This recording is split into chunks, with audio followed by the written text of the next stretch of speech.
सेना के दो वरिष्ठ हमारे फौजी, एक कर्नल कुरैशी और एक दिन पहले भारतीय सेना के वरिष्ठ हमारे फौजी, एक कर्नल कुरैशी और एक विंग कमांडर न्योमिका, इन दोनों बहादुर योद्धाओं ने मिलिट्री ऑपरेशंस की जानकारी दी, पूरे देश को दी।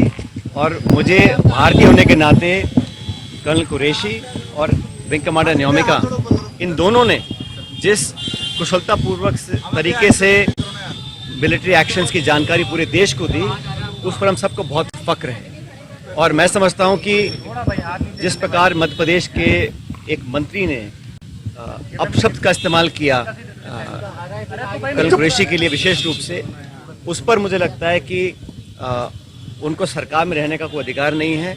और भाजपा का जो शीर्ष नेतृत्व है, उनको माफ़ी मांगनी चाहिए कि हमारे वीर कर्नल कुरैशी, जिनकी तीसरी पीढ़ी फौज में काम कर रही है, उनके प्रति जो अनादर उन्होंने दिखाया है वो बिल्कुल अस्वीकार्य है और माफ़ी मांगनी चाहिए।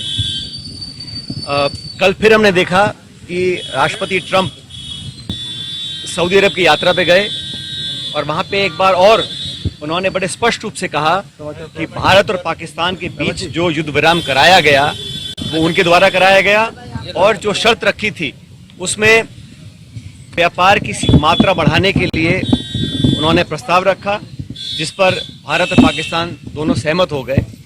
बार बार अमेरिका के राष्ट्रपति जो ये बयान दे रहे हैं, उसका भी स्पष्ट, सटीक और उच्च स्तरीय लेवल पर कोई खंडन नहीं किया गया है।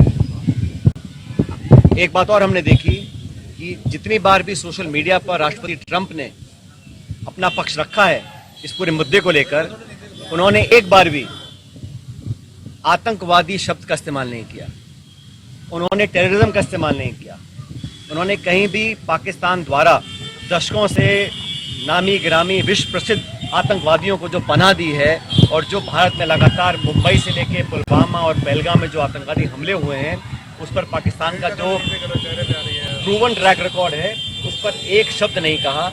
और आश्चर्यजनक बात यह है, मोस्ट सरप्राइजिंगली, वो कश्मीर को बीच में लेकर आ गए। हमारे 26 निहत्थे सैलानियों को मौत की घाट उतारा गया, भारत पर आक्रमण बोला गया। बजाय इसके कि उसकी चर्चा वो करें, उन्होंने बेवजह कश्मीर मसले को हवा देने का काम किया, जो मसला बहुत पहले सेटल हो चुका। कश्मीर का मुद्दा द्विपक्षीय है, उसका अंतर्राष्ट्रीयकरण करना ये पाकिस्तान चाहता है, लेकिन हमने स्पष्ट कह रखा है। और आप सबको याद होगा 1994 में कांग्रेस की सरकार में संसद में सर्वसम्मति से एक प्रस्ताव पारित हुआ था कि पाक अधिकृत कश्मीर वो भारत का अभिन्न हिस्सा है। आज भी जम्मू कश्मीर की विधानसभा में पीओके की जो विधानसभाएं जो खाली हैं, वो सीटें आज भी खाली पड़ी हैं।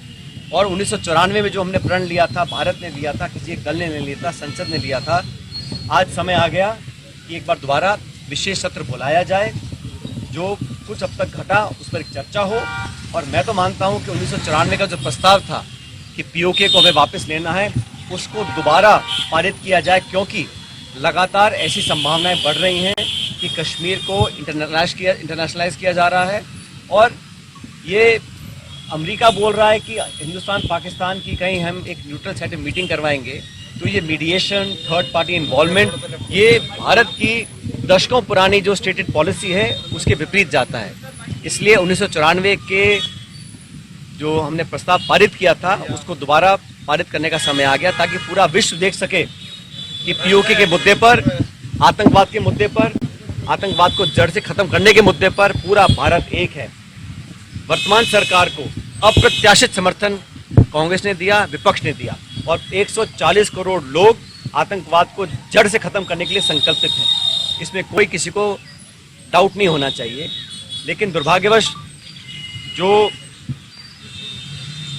घटनाक्रम हुआ, उससे बहुत सवाल उठ रहे हैं। और जिन 4 आतंकवादियों को इंडियन एजेंसीज ने आइडेंटिफाई किया है, जो मैंने देखा मीडिया में, उनका क्या अभी स्टेटस है, उनमें से कितनों को हमने न्यूट्रलाइज किया है और कितनों को हम पकड़ पाए हैं, इस पर भी सरकार को बात रखनी चाहिए। आतंकवाद के खिलाफ भारत की सेनाओं के शौर्य के प्रति हम सबका एक मत है, और मैं समझता हूँ जो स्ट्राइक हम लोगों ने किया बड़ी केयरफुली किया, उसमें कोई सिविलियन कैजुअलिटी का टारगेट नहीं था, कोई मिलिट्री इंफ्रास्ट्रक्चर का टारगेट नहीं था। जो पहला स्ट्राइक हुआ 9 जगहों पर वो बहुत प्रिसाइज था और ये दिखाता है कि भारत की सेना दुनिया में सर्वोच्च सेना है।